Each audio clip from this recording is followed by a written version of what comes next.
Hello friends, welcome to मंजिल। आज हम बात करेंगे जो लेटेस्ट वेबिनार हुआ है 22 अक्टूबर को आईआरसीसी की तरफ से कनाडा को लेकर। आज हम उसकी डिस्कशन करेंगे और वहाँ पे कौन से क्वेश्चंस किए गए और उन्होंने आईआरसीसी ने कैसे आंसर दिया, तो उसके बारे में आज हम ब्रीफली बात करने वाले हैं। तो सबसे पहले जो क्वेश्चन आया था वो आया था एआईपीज़ को लेकर। उन्होंने पूछा था कि क्या जॉन इनटेक के लिए एआईपी आएगी, तो उसका जो जवाब उन्होंने दिया, उन्होंने डायरेक्टली ये कह दिया कि एआईपी जो जॉन इनटेक के लिए वो अभी नहीं आएंगी। जो र्यूमर्स पहले थे या पहले जो अपडेट्स आई थी उसके रिगार्डिंग ये लग रहा था कि जो एआईपीज़ हैं वो जॉन इनटेक के लिए आ सकती हैं, क्योंकि ऑनलाइन क्लासेस जो थी उन्होंने एक्सटेंड करके मार्च तक कर दी थी। बट जो अभी लेटेस्ट वेबिनार हुआ है उसमें उन्होंने क्लियर कर दिया है कि एआईपी फॉर जॉन इनटेक नहीं आएगी। और जिन बच्चों की 15 सितंबर से पहले अप्लाई किया था और उनकी जो एआईपी आ चुकी थी जॉन इनटेक के लिए, वही उनका सेकंड स्टेज रिज़ल्ट भी रहेगा। और उनका अगर कॉलेज डीएलआई लिस्ट या फिर रेडिनेस लिस्ट में लाइक करता है तो वो वेरीफाई कर जाते हैं सेकंड स्टेज की तरफ से। पर जिनकी तरफ एआईपी नहीं आई उनका कोई एआईपी का जो सिस्टम है वो जॉन इनटेक के लिए नहीं है।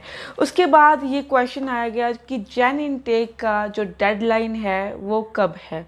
सो उन्होंने ये आंसर दिया कि जो जैसे कि अभी एआईपी का सिलसिला ख़त्म हो चुका है, तो जॉन इनटेक मोस्ट प्रोबेबली जैसे कोविड से पहले फ़ाइल की असेसमेंट होती थी या रेगुलेशन होती थी, वैसे ही फाइल्स जो हैं वो जॉन इनटेक में लगेंगी। सो उसके आधार पर जो हमारी फ़ाइल सिस्टम होता है, जिस इनटेक के लिए भी आप जा रहे हो, चाहे वो जॉन इनटेक है या किसी और भी इनटेक है, तो उसके 60 डेज़ प्रायर मतलब 60 दिन पहले जो है आपने फ़ाइल असेसमेंट का जो प्रोसेस है वो स्टार्ट करना होता है।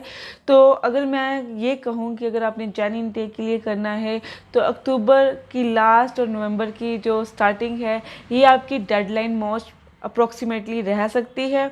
कुछ कॉलेजेस के ऊपर डिपेंड करता है कि उनकी जो एडमिशन है या फिर उनकी जो डॉक्यूमेंटेशन का टाइमिंग है उसकी वजह से थोड़ा सा स्ट्रेच आउट हो जाए ये टाइम।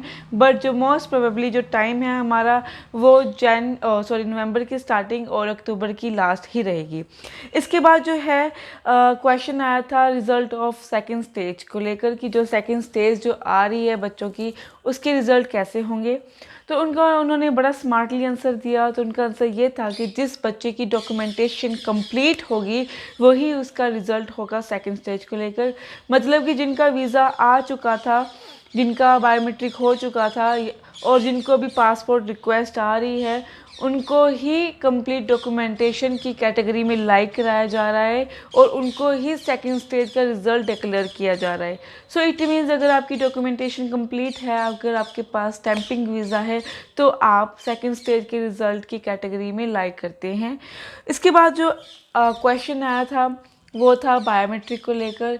और बायोमेट्रिक मैं आपको ये बताऊं कि उन्होंने ये जवाब इसका क्लियरली नहीं दिया है, बट मोस्ट अप्रोक्सीमेटली नवंबर के मिड में बायोमेट्रिक के ओपन होने के काफ़ी चांसेस हैं। तो अगर आपका बायोमेट्रिक नहीं हुआ है, आपकी डॉक्यूमेंटेशन को कंप्लीट जो करने में आपका जो बायोमेट्रिक का जो डॉक्यूमेंट है वो लैग कर रहा है, तो जल्द ही वो भी आपका डॉक्यूमेंट पूरा होगा।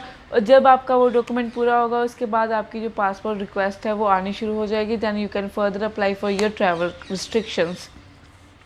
उसके बाद जो इन्होंने क्वेश्चन किया था कि क्या जो बायोमेट्रिक है उसमें इनटेक को लेकर कोई प्रॉब्लम आएगी या नहीं आएगी। तो इसमें इन्होंने ये कहा था अगर इनकेस आपकी बायोमेट्रिक हो चुकी है, तो अगर आपकी जो डीएलआई लिस्ट में आपका कॉलेज आ रहा है या फिर रेडिनेस लिस्ट में आपका कॉलेज आ रहा है, तो ही जो है आप फिर कंप्लीट डॉक्यूमेंटेशन में कंसिडर करोगे। फिर इसमें बच्चों की कन्फ्यूज़न ये थी कि पहले डॉक्यूमेंटेशन कंप्लीट करने के लिए कहा, अब फर्दर ये कह रहे हैं कि अगर कोई कॉलेज आपका जो है जिसमें आपने एडमिशन लिया है, अगर आपका वो कॉलेज उनकी डीएलआई लिस्ट में आता है या फिर उनका जो रेडिनेस लिस्ट जो अभी हाल ही में अपडेट हुई है उसमें आ रहा है, तो ही जो है बच्चे आगे ट्रैवल कर सकते हैं, उनका जो है फ्लाई आगे हो सकता है।